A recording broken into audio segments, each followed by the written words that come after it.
Amen. Praise God. At sa oras pong ito, tayo po'y darao na po sa pinakamahalagang bahagi ng ating pong banal na programa na kusang pagkikinig at pag-aaral ng Word of God na dadalhin sa ating beloved ordained preacher, beloved Brother Boy Kaluya. Amen. Purihin po ang ating pinakamamahal na Panginoon. God bless you sa ating beloved MC, beloved Brother Paulo. At ang pinakamataas sa pagsamba, pinakamataas sa pagpupuri, pagluwalhati, pagdakila, at karangalan ay para sa ating dakilang Diyos, sa ating pinakamamahal na Panginoong Kristo. At nagpapabot din po akong dobleng paggalang sa ating beloved and honorable pastor, beloved evangelist Wilde Estrada Almeida, the end-time prophet of our loving God.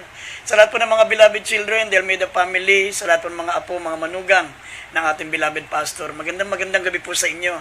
At patuloy po nating inaalala ang mga hindi malilimutang aral ng ating beloved assistant pastor, Lina C. Almeida. Gayun din sa lahat ng mga minamahal natin mga kapatiran, Luzon, Visayas, Mindanao, sa Metro Manila, mga kapatiran natin sa iba't ibang panig ng mundo na sumusubaybay po sa ating pong banal na gawain. Mga minamahal, kami po ay nagpapasalamat at patuloy po kayong sumusubaybay at sumusuporta sa ating mga banal na gawain. At mga minamahal, tayo po ay makiisa muna upang minsan pa dumaloy ang kapangyarihan ng Diyos habang pinakikinggan po natin ng kanyang mga banal na salita, sapagat ang katugunan ng ating mga panalangin, mga minamahal, ay nasa pakikinig ng ating ng mga banal na salita ng ating mahal na Panginoon. Nasa Proverbs 28 verse 9. Siya naglalayon ng kanyang pakinig sa kautusan ng kanyang mga panalangin ay magiging karumal-dumal. Kaya tayo po'y makinig ng mainam sa mga banal na salita ng Diyos. Tayo po'y manalangin muna mga minamahal. Opo, dakilat pagpala po namin ang mga Diyos na makapangyarihan sa lahat. Malapang minsan pa po kaming humingi ng kapatawaran sa aming mga pagkukulang, sa aming mga kasalanan, mga pagsalangsang dakilang Diyos. Saan mo po kami nasumpungan sa aming mga kahinaan, sa lahat ng aming mga pagkukulang, malapang nung patawarin mo po kami. Minsan pa malapang nung kahabagan mo po kami, makasumpong nawa kami ng biyaya. Sa iyong paningin, malapanginoon, langisan mo po kami. Hipuin mo ang aking labi, malapanginoon, na maging pagpapala sa lahat ng mga nanonood, sa mga nakikinig, bigyan mo sila ng pananampalataya, bigyan mo po ako ng kaalaman at karunungan, malapanginoon, na may payag yung mga banal na salita ng buong linaw at higit sa lahat, malapanan buong kapangyarihan. At aming sinasaway lahat ng gawa ng kalaban, demons of unbelief and doubts, demons of hindrances. We bind the power of darkness in Jesus' name. Amen and amen. Maminamahal kainib, buksan muna natin ating mga pambungad na talata dito po sa Isaiah 45, talatang 1 hanggang 7. Dito po sa kalat ng Isayas, kabanata po 1, ay kabanata 45, talatay 1 hanggang 7.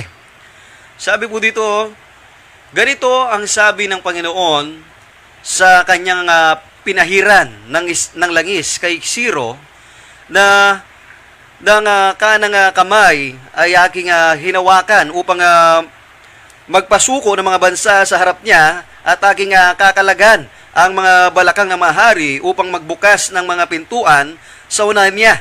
At ang mga pintuang bayan ay hindi masasarhan.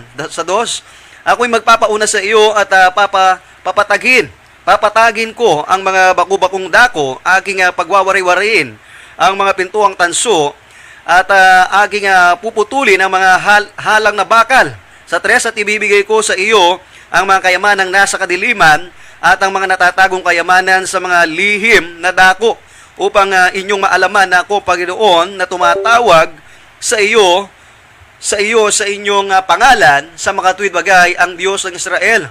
4, dahil sa Jacob na aking lingkod at sa Israel na aking pinili, tinawag kita sa iyong pangalan, aking pinamagatan ka, bagaman hindi mo nakilala ko. Ako ang Panginoon at walang iba, liban sa akin ay walang Diyos. Aking bibikisan ka, bagaman hindi mo ko nakilala. 6, upang kanilang maalaman mula sa sikatan ng araw at mula sa kalunuran, at walang iba liban sa akin. Ako ang Panginoon at walang iba. Sa 7, aking inilalagay ang liwanag at nililikha ko ang kadiliman. Ako'y gumagawa ng kapayapaan at lumilikha ako ng kasamaan. Ako ang Panginoon na gumagawa ng lahat na bagay na ito. Amen. Amen. Purihin po ang ating pinakamamahalapang ng maminamalang ating pong paksa ay pamagatan po nating blessings.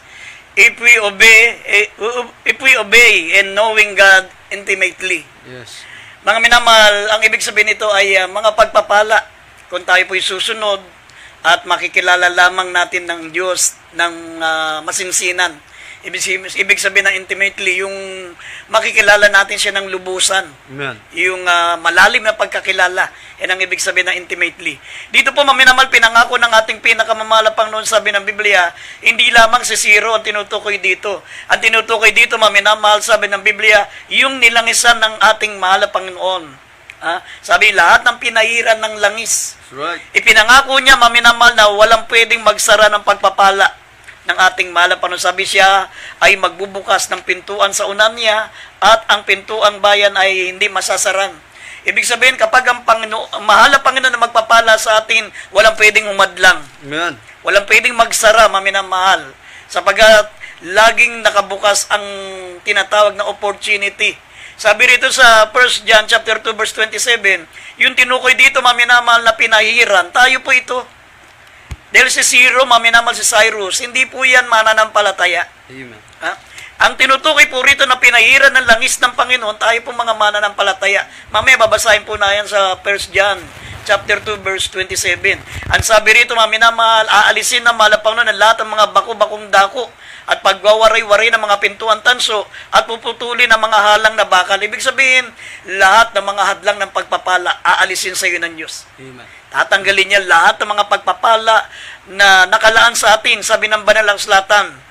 Kahit, sabi ng Biblia dito, maminamahal, kahit nga yung ibang mga taga-Israel, mga Israelita, ay hindi nila nakikilala ang mahal na Panginoon, may nakalaang pagpapala. Tayo pa kaya na nilangisan ng mahal na Panginoon? Amen. Ang sabi ng verse 3, Isaiah 45 verse 3, ibibigay ko sa iyo ang kayamanang nasa kadiliman at ang mga natatagong kayamanan ng mga lihim na dako, o sa mga lihim na dako, upang inyong malaman na ako ang Panginoon na tumatawag sa iyo sa iyong pangalan, sa mga bagay ang Diyos ng Israel.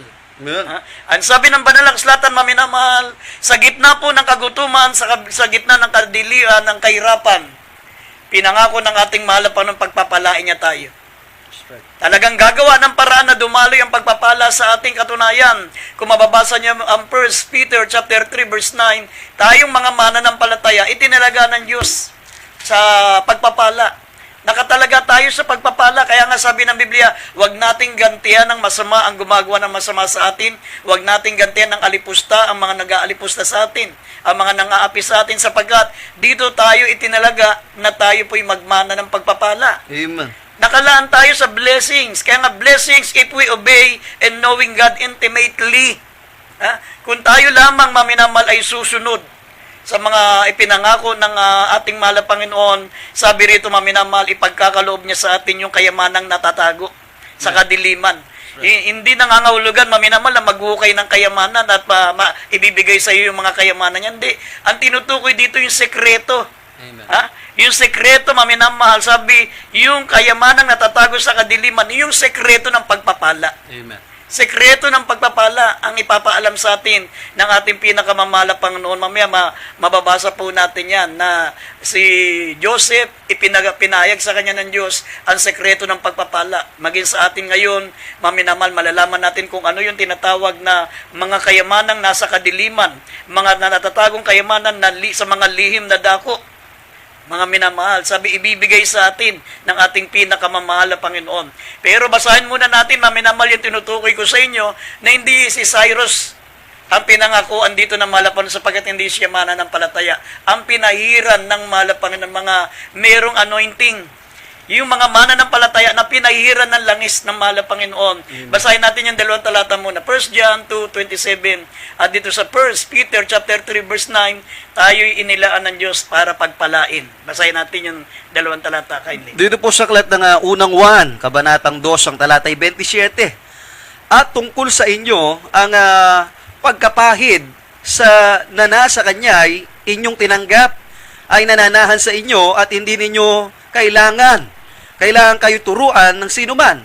Ngunit kung paanong kayo tinuturuan ng kanyang pahid tungkol sa lahat ng mga bagay ay siyang totoo at hindi kasinungalingan, at kung paanong kayo'y tinuruan nito ay gayon kayong nananahan sa kanya. Dito sa unang Pedro, kabanatang 3, talatay 9. Sabi po dito ng Pedro 3:9, na huwag ninyong gantihin ng masama ang masama o ng alipusta ang paglipusta, kundi ng pagpapala, sapagkat hindi dito dahil dito kayo tinawag upang kayo'y mangagmana ng pagpapala. Amen. Amen. Mga minamahal, nakalaan po tayong pagpalain. Yes. Ha?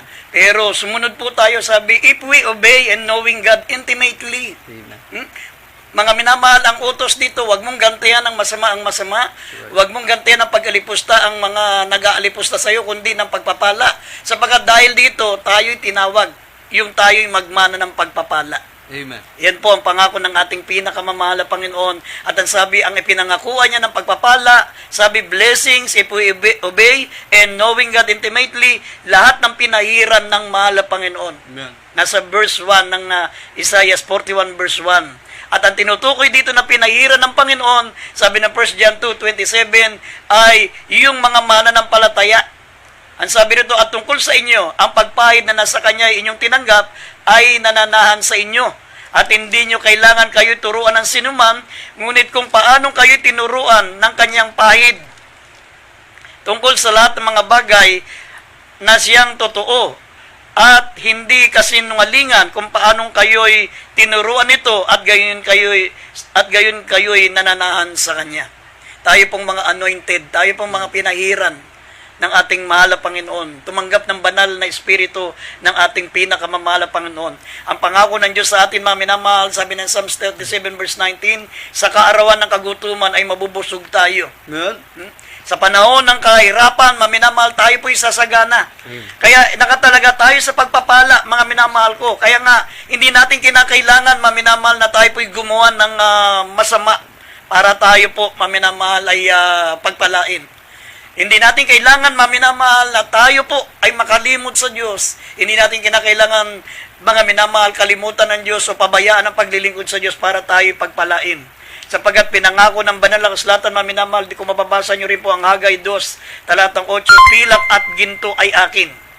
Ang pilak at ginto ay pag-aari ng ating pinakamamahal na Panginoon, at kung gusto ng mahal na ibigay sa atin ito, mga minamahal, ito'y ibibigay sa atin ng ating mahal na Panginoon, dahil sinabi ng Biblia, ang ating mahal na Panginoon Kristo ang kinatataguan ng lahat ng kayamanan. Amen. Siya ang kinatataguan ng lahat ng kaalaman, ng karunungan, bibigyan ka ng wisdom ng malapang para matanggap mo ang natatagong kayamanan na yan, sapagat si Kristo ang kinatataguan ng lahat ng kayamanan. Basahin po muna natin Hagay 2:8, idagdag natin yan, at sa Colossians Kapitulo 2, talatang 3. Dito sa Hagay, kabanatang 2, ang talatay 8, ang pilak ay akin at ang ginto ay akin, sabi ng Panginoon ng mga hukbo. Dito po sa Colossus 2:3, sabi dito sa Colossus 2:3, na siyang kinatataguan ng lahat ng mga kayamanan, ng karunungan at ng kaalaman. Amen.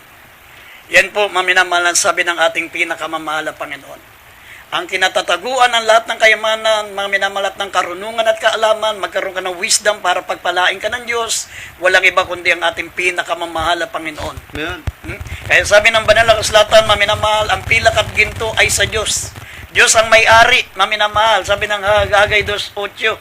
Kaya nga, sabi rito, maminamahal, sinabi ng mahal na Panginoon sa kanyang pinahiran ng langis. Ang mga anak ng Diyos, maminamahal, sila ang tinutukoy na binhi ng makapangyarihan sa lupa. Ipinangako ng ating pinakamamahal na Panginoon, sila'y magiging mapalad. Maminamahal, at sila po, mga minamahal na mga anak ng Diyos, mga binhi ng makapangyarihan sa lahat, sila'y magiging mapalad, at ang sabi, pagiginawain at ang kayamanan ay nasa kanyang bahay, at ang kanyang katwiran mananatili pa magpakailanman. Ito po ipangako sa atin. Tayong mga higit na nakakilala sa mahal na Panginoon, na sabi, lubusang nakakilala sa mahal na Panginoon, talagang taimtim natin nakilala ang ating pinakamamahal na Panginoon Diyos. Kilala natin siya, alam natin ang pangalan niya, at mga minamahal, pinaglilingkuran natin siya ng talagang buong puso. Wala nang pinaka-importante sa atin, kundi ang paglilingkod sa Diyos, nakalaan ka sa pagpapala. Amen. Ipinangako ng Diyos na pagpapalain ka. Ang tawag sa atin ng Diyos ay binhi ng makapangyarihan sa lahat. Basahin po natin ng Psalms 112 verse 1 up to 3. Dito po sa aklat ng Psalms 112 verse 1 hanggang 3. Sabi dito, purihin ninyo ang Panginoon, mapalad ang tao na natatakot sa Panginoon. na naliligayahang mainam sa kanyang mga utos. Sa dos, ang kanyang binhi ay magiging kapangyarihan o makapangyarihan sa lupa. Ang lahi ng matuwid ay magiging mapalad, kaginhawaan at kayamanan ay nasa kanyang bahay, at ang kanyang katwiran ay nananatili magpakailanman. Amen. Amen. Tayong mga pinahiran ng malapang noon, tayo pong mga lingkod ng Diyos, tayo pong mga naglilingkod sa ating pinakamamalapang noon, sabi ng Biblia, wealth and riches shall be in His house, Amen. and His righteousness endureth forever. Ang kaginawaan at kayamanan ay